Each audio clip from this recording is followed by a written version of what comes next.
નમસ્કાર મિત્રો, હું પાર્થ મોડ ફરી એકવાર આપનું હાર્દિક સ્વાગત કરું છું. મિત્રો, એક્ઝામની ડેટ અનાઉન્સ થઈ ગઈ છે. 1 મહિનો પ્રેક્ટિકલી બાકી રહ્યો છે આપણી એક્ઝામની આડે. સાથે બિન સચિવાલયની પણ મિત્રો ઘણા લોકોને એક્ઝામ છે. તો જો મિત્રો તમે ટેકનિકલ સારું કર્યું હોય તો 1 વીક આપી દો બિન સચિવાલયને, અને બાકીનું બધું જ જે ફોકસ છે એ ટેકનિકલ ઉપર રાખજો.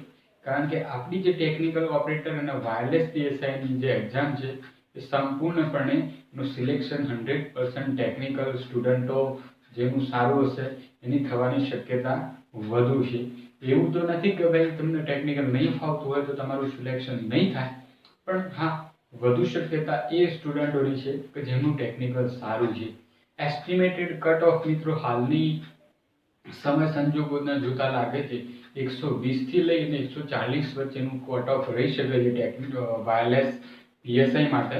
તેમ છતાં કટ ઓફ એક એવી વસ્તુ છે જે આપણે પેપર આવ્યા પછી, પેપરના સ્ટાન્ડર્ડ અને લેવલ જોયા પછી જ એને 100% શ્યોરિટી સાથે કહી શકીએ છીએ. મિત્રો, આજે આપણે વાયરલેસ સેન્સર નેટવર્કનો છેલ્લો જે પોઈન્ટ છે એ પોઈન્ટ ઉપર જોઈ રહ્યા છીએ.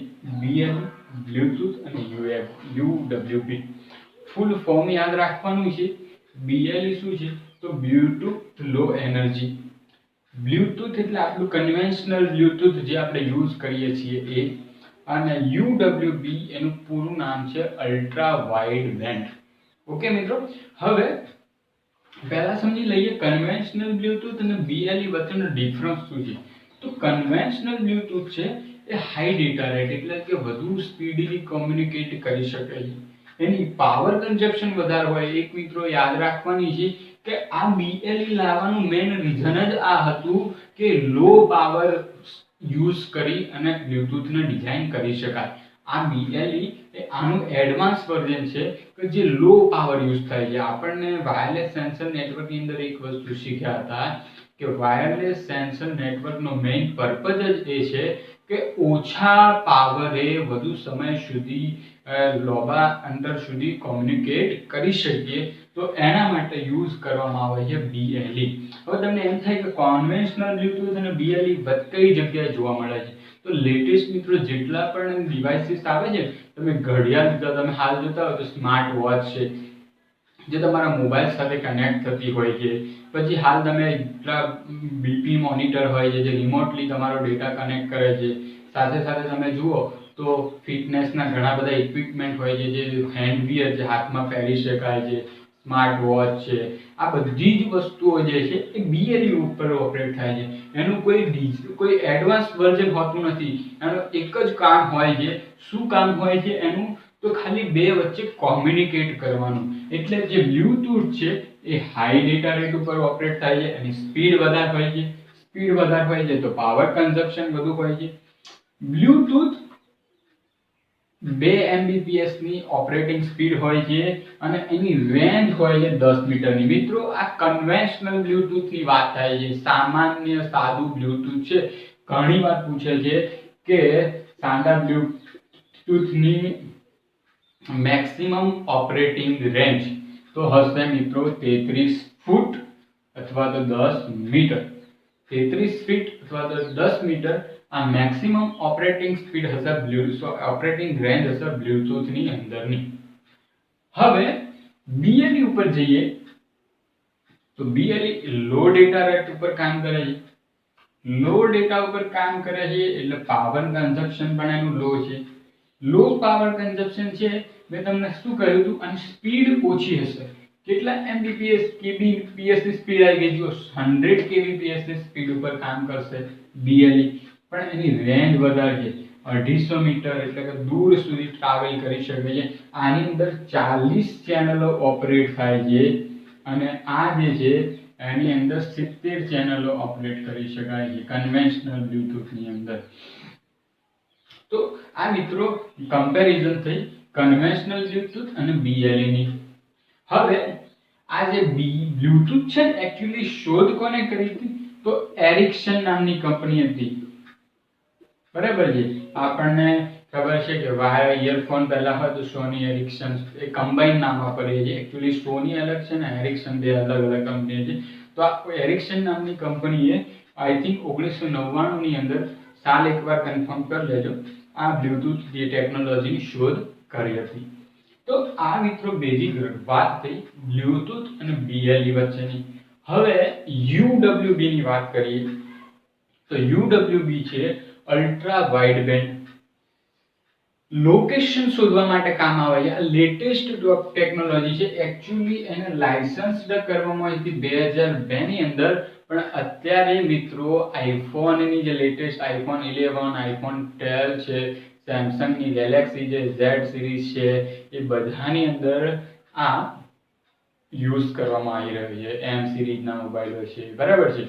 સેમસંગના જે વિયરેબલ મોબાઈલ છે, બરાબર છે. એ બધા મોબાઈલની અંદર UWB આ બ્લૂટૂથ અને BLE એને મતલબ રિપ્લેસ કરી દે છે. જેવી રીતે જૂના ટાઈમમાં CRT આવતી હતી, આપણે કેથોડ રે ટ્યુબ સાદા ડબ્બા આવતા હતા કોમ્પ્યુટરના, પછી એના LED થવા માંડ્યા, સોરી LCD આવ્યા, પછી LED આવ્યા, પછી સ્માર્ટ એકદમ LED આવી, બરાબર છે. સેમ વસ્તુ છે આ બ્લૂટૂથ અને BLE ને પણ હાલ લેટેસ્ટ, હજી બધામાં આ ઉપયોગ નથી થઈ રહ્યો, પણ સ્ટીલ હાલના ટાઈમની અંદર આ એક એડવાન્સ ટેકનોલોજી છે જેને 2009 ની અંદર લાયસન્સ કરવામાં આવી હતી. એનું છે UWB. ફૂલ ફોર્મ યાદ રાખીશું અલ્ટ્રા વાઇડ બેન્ડ. મેઇન શેના માટે યુઝ કરવામાં આવે છે તો લોકેશન ડિટરમાઇન કરવામાં આવે છે. હવે આ UWB એક એવું મતલબ ડિવાઇસીસ જે બ્લૂટૂથ જેવું જે એક મિકેનિઝમ છે, એની અંદર કેવું હોય છે તો તમે ઘણા મૂવીની અંદર જોતા હોય તો કોઈ તમારે કોઈ ફિંગરપ્રિન્ટ કે કશું આપવાનું હોતું નથી, બરાબર છે. તમે જેવા એન્ટર થાવ તમારી એક સ્માર્ટ કાર જેવું હોય છે, મતલબ તમારી અંદર જે UWB નું સેન્સર છે એ લોકેશન શોધી કાઢે. ધારો કે તમે જેવા તમારી કારની નજીક જાઓ ઓટોમેટિક તમારી કાર ખુલી જાય. જેવા તમે કારથી દૂર જાઓ એ ચાલુ કાર હશે તો પણ બંધ થઈ જશે. મેઇન કોના ઉપર? તમારું જે UWB સેન્સર છે એ તમને શોધી અને લોકેશન ઉપર કામ કરે કે જો તમે નજીક છો તો જ એ વસ્તુ ઓપરેટ થાય. આ રીતની જે ટેકનોલોજી છે એ UWB ની અંદર વપરાય છે. શોર્ટ ડિસ્ટન્સ માટે કામ આવે છે UWB મેઇન. આ એનો ડિસએડવાન્ટેજ છે કે એ છે શોર્ટ ડિસ્ટન્સ માટે કામ આવે છે. એનું મેઇન વધુમાં વધુ મેક્સિમમ રેન્જ હજી સુધી લઈ શકીએ છીએ 200 મીટર. જો મિત્રો આ રેન્જ છે ને જુદા જુદા પ્રકાશન જુદી જુદી જગ્યાએથી જુદી જુદી મળશે. એટલે વાયરલેસ PSI ની અંદર છે ને એવા કોઈ રેન્જના રિલેટેડ પ્રશ્ન નહીં પૂછે. હા, બ્લૂટૂથ નો પૂછી શકે છે કારણ કે એ ક્લાસિકલ પ્રશ્ન છે. બાકી આમાં શું છે વેરાય થતી હોય, દિવસે દિવસે ટેકનોલોજી નવી શોધાય એમ રેન્જ વધારે ઘટા કરે છે. ઘટતી તો ના જ હોય, વધતી જ હોય. તો આ 200 મીટરની રેન્જ છે UWB ની. પછી આની જે છે એ ફ્રીક્વન્સી રેન્જ કેટલાની રેન્જ ઉપર ઓપરેટ થાય છે તો હાઈ ફ્રીક્વન્સી બેન્ડ યુઝ કરે છે. અને હાઈ ફ્રીક્વન્સી બેન્ડ કયો યુઝ કરે છે? 3.1 થી 10.1 ગીગાહર્ટ્ઝ. તમે જુઓ તો આપણી જે રેડિયો વેવ્સ છે એ મેગાહર્ટ્ઝ ની અંદર ઓપરેટ થાય, જ્યારે આ જે UWB છે ને એ ગીગાહર્ટ્ઝ ની અંદર ઓપરેટ થાય. એટલે સીધી વસ્તુ કોઈ ઇન્ટરફેસ થાય જ નહીં. તમે ઉદાહરણ તરીકે પતંગ ચગાવતો હોય, બધા અહીંયા નજીક પતંગ ચગાવતો હોય, તમારો પતંગ એકદમ ખૂબ ટોપ ઉપર હોય તો એ પતંગ નાના પતંગને કોઈ ટચ થશે જ નહીં. સેમ વસ્તુ UWB છે એ એકદમ હાઈ સ્પીડ ઉપર ઓપરેટ થાય છે, એટલા માટે એની અંદર કોઈ ઇન્ટરફેસ મેઇન જોવા મળતો નથી. કેટલાના સ્પીડથી? તો 1 બીટ માટે ફક્ત 1 નેનો સેકન્ડ લેશે. ખ્યાલ આવે છે? તો એની ઓપરેટિંગ સ્પીડ ખૂબ હાઈ છે. 1 નેનો સેકન્ડની અંદર 1 બીટ ટ્રાન્સફર કરી નાખશે. અને એ મેઇન શેના માટે યુઝ થાય છે તો વ્હીકલના પ્રોટેક્શન માટે, સ્પીડના કોમ્યુનિકેશન, હાઈ સ્પીડ કોમ્યુનિકેશન. એની સ્પીડ કેટલી છે તો 500 Mbps ની સ્પીડ છે. લો પાવર કન્ઝપ્શન ની અંદર યુઝ થાય છે. મેઇન આપણે શરૂઆતમાં જ વાત કરી કોઈ પણ વાયરલેસ સેન્સર નેટવર્ક ડિઝાઇન કરીએ છીએ સૌથી પહેલું શું જોવામાં આવે છે કે એમાં કેટલો પાવર યુઝ થાય છે. તો આ એક લો પાવર ઉપર યુઝ થાય છે. તો એટલા માટે આ UWB આપણા માટે ખૂબ જ ઇમ્પોર્ટન્ટ ટેકનોલોજી છે. અપકમિંગ ટેકનોલોજી છે એટલે શક્ય હોય તો આનાથી પૂછી શકે એવો પ્રશ્ન છે. તો આટલું મિત્રો યાદ રાખીશું. રેન્જ યાદ રાખીશું, એની speed, range, operating time, full form બધાને યાદ રાખવાના છે કેટલાના છે એ. અને આ એક વસ્તુ ઇમ્પોર્ટન્ટ યાદ રાખજો કે જે બ્લૂટૂથ